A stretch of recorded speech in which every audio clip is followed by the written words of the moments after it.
The more people I hear weigh in on financial and economic matters, especially on social media, the more I realize how bamboozled most people are by today's modern education system and how little most people understand about basic finances and economics. As I've said time and time again, it's often people with the least understanding of a subject matter that yell the loudest. And on this $15 minimum wage debate and the vast majority of financial and economic issues that plague the United States and many other nations around the world, it blows my mind to realize how woefully unaware of what's actually going on most people are. Because last week, Kroger Company, the United States' largest supermarket and second largest retailer, announced that they're going to try out their first store with only self-checkout. And this is just the beginning. And sadly, what so many people fail to understand and realize is that by raising the federal minimum wage to $15, you are drastically increasing the cost of labor for all small businesses and even most large businesses around the United States,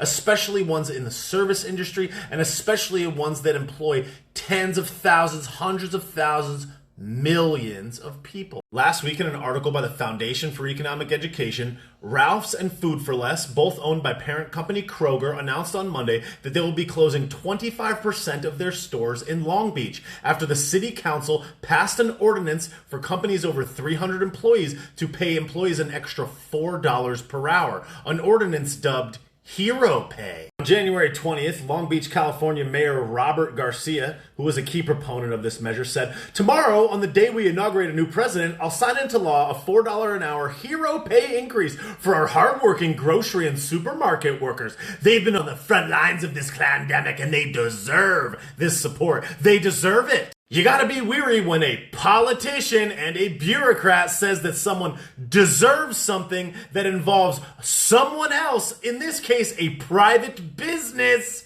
paying them more money. They deserve it. The minimum wage in Long Beach was already $14 per hour, and this $4 raise would have meant that these people were getting paid $18 an hour. And as this mayor who loves doing what politicians do, coming in, having other people spend money and them taking the credit, now those people have no job at all. Heroes, it's for the heroes. It's hero pay for the heroes. They're heroes. But hey, who cares? This is just one such instance of a much larger and much more destructive trend, as the Fight for 15 movement is demanding a $15 federal minimum wage increase, which is being pushed by the likes of AOC, Chuck Schumer, and Bernie never employed anybody in his life, financially illiterate sandbags. The nonpartisan Congressional Budget Office projects that this policy, the $15 federal minimum wage, will eliminate 1.3 to 3.7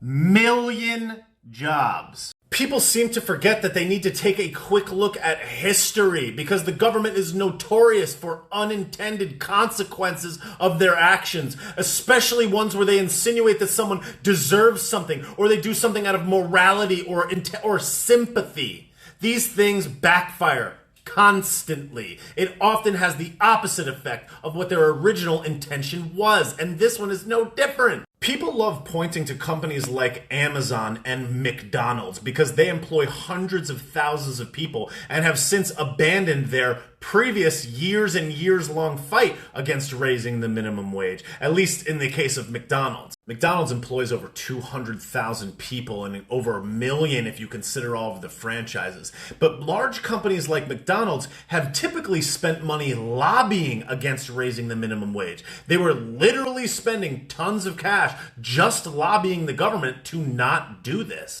A large corporation like McDonald's understands that if they stop spending money to lobby against this, well, all that money is saved. And since they know that the whole operation is in control by Big Blue, it's probably an inevitability anyways. So by not lobbying, they save all that money. On top of it, they get a ton of great free woke press of everybody high-fiving them for being so woke and celebrating them. Well, that free press has a lot of value as well. top of all that, a large corporation like McDonald's, which does over $20 billion a year in revenue, can afford to automate all of those low-paying jobs. So the actual times that they're going to have to pay somebody that $15 minimum wage will be long, long gone by the time it actually gets to that rate. They'll just put self-serve kiosks in all their restaurants, and all of those jobs will be eliminated. Meanwhile, there's a lot of smart people that work at McDonald's, and they're smart enough to understand that all the mom and pop retailers, all the small mom and pop hamburger shops,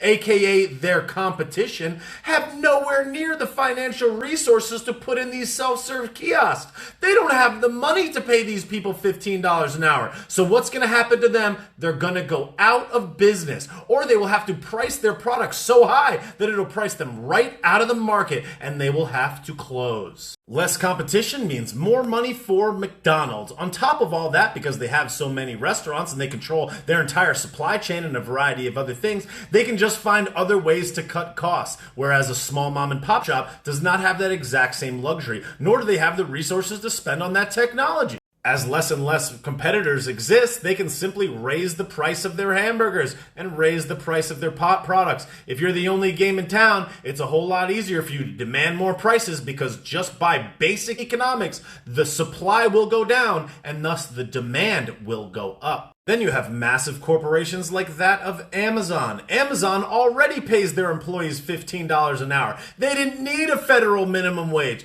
They already did it anyways. Oh, I thought the government had to mandate it. Oh. Meanwhile, what Amazon understands is that if all the other small businesses are forced to pay their employees $15 an hour, again, the small mom and pop retailers will not have the resources or the technology or the money to create the automated systems that will eliminate those jobs, and then they'll go out of business. They go out of business, more business for Amazon. Amazon gets bigger, Amazon makes more money. So obviously Amazon is going to be pro raising the minimum wage. It eliminates their competition. People just fail to understand the ingenuity of businesses and how they have to fight to maintain their profits and thus maintain their business even existing in the first place. Just because the federal government or whatever government structure puts a rule in place doesn't mean that they're just going to fall in line with that rule and it's going to go exactly as planned. If one needs yet another example of this, one needs to look no further than Target. In 2017, retail giant Target made headlines announcing that they were going to raise their minimum wage to $15 an hour.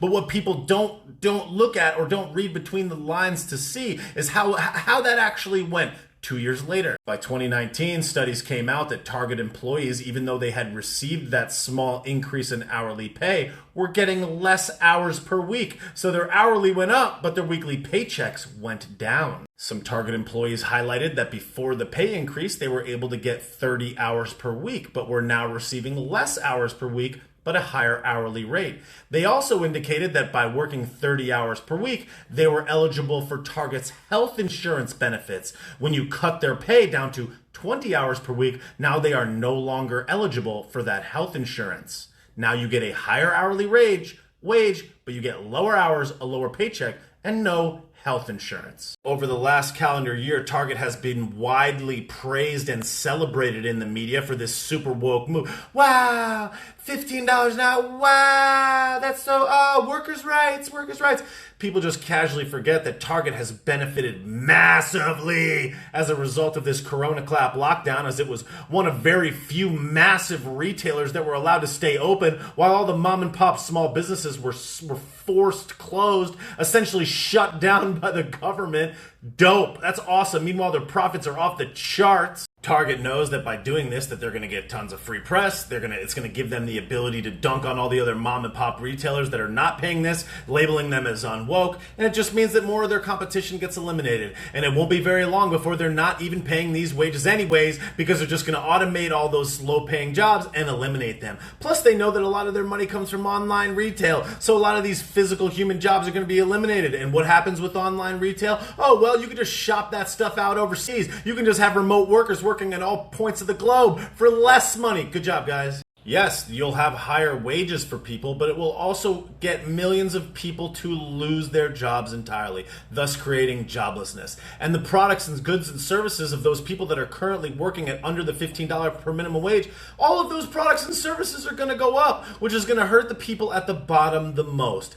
A perfect example is think about a barber. Think about a barber that makes $12 an hour. If you have to raise their price to $15 an hour, well, all those people that are getting haircuts because you need to get them because you need a haircut, all those haircuts are going to be more expensive. Who needs a haircut? Everyone.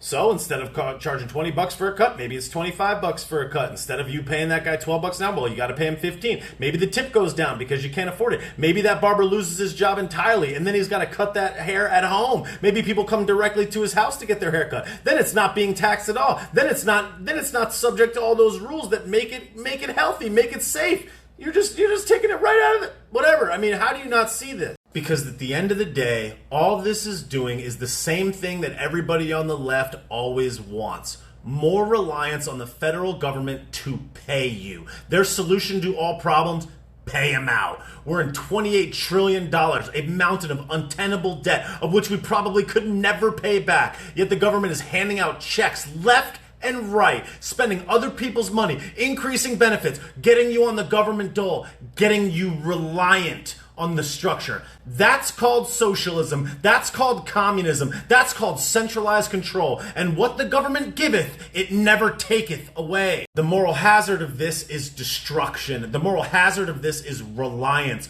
The moral hazard of this is people thinking that it is the government's responsibility to pay you, to take care of you cradle to grave, to give you and provide you a job, to make things fair and equitable, and decide what other people do with their money, to interfere in private transactions between a person and a business. This is bad. This is horrible. This will have so many unintended consequences. But no, who cares? Let's just celebrate it. Let's just applaud it. Let's just talk about how woke it is. Let's listen to Ocrazio. Let's listen to Bernie Sanders. Let's listen to Elizabeth Warren. Let's talk to these people and listen to these people that have clearly demonstrated themselves to be financially and economically illiterate for years and years and years. Bernie Sanders has never employed anyone in his life, but he wants to tell you how much you have to pay your employees. Everyone is so woke. Everybody is so woefully unaware of basic economics, of how finances work, of how capitalism is intended to function.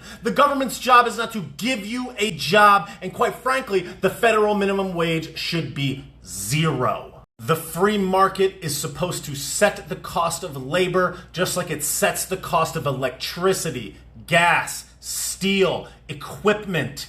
It is just a business expense, and the market will set the price. That's how a free market works. When the government and the bureaucracy and the politicians get in the way of that, it costs more people money. It has unintended consequences that often leave you far worse off than you ever would have been. Nope, who cares about that? Who cares about economics? Who cares about a basic financial understanding? The people that talk the loudest understand the least. You're about to go woke till you go broke.